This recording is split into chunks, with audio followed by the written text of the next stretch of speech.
Picture this. A lone figure stands in the wilderness, his clothing made of camel's hair, surviving on locusts and wild honey. This isn't the beginning of a survival show. This is John the Baptist, one of history's most fascinating and radical figures. Born into a priestly family, John's story begins with a miracle. His parents, Elizabeth and Zechariah, were well past childbearing age when an angel announced his coming.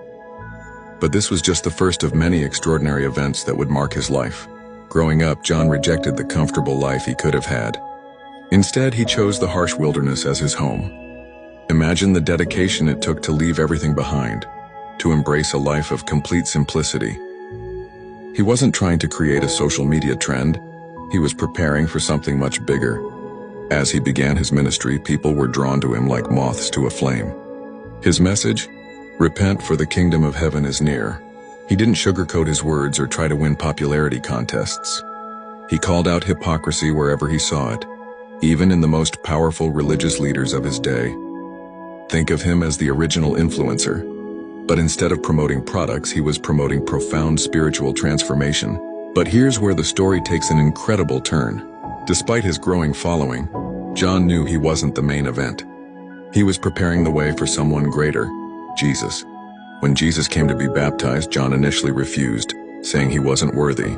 This wasn't false modesty. It was deep humility from a man who had thousands of followers.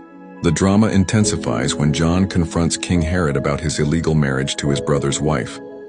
This wasn't just bold, it was dangerous, and it would ultimately cost him his life. Imagine having the courage to speak truth to power, knowing it could lead to your death. In the end, John was imprisoned and beheaded at the request of Herod's stepdaughter.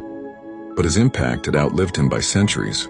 Jesus himself said there was no one greater than John among those born of women. Think about it.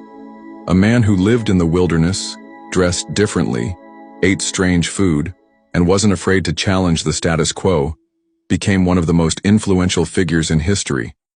He didn't have social media, fancy production values, or viral marketing campaigns. All he had was unwavering conviction and raw authenticity. This is what real influence looks like. Not followers or likes, but the courage to stand for truth even when it costs you everything. John the Baptist's story reminds us that true greatness isn't about comfort or popularity. It's about purpose and conviction. And maybe that's why his story still captivates us today. In a world of carefully curated images and influenced content, John the Baptist stands as a testament to authentic, uncompromising truth-telling. Now that's what I call truly viral.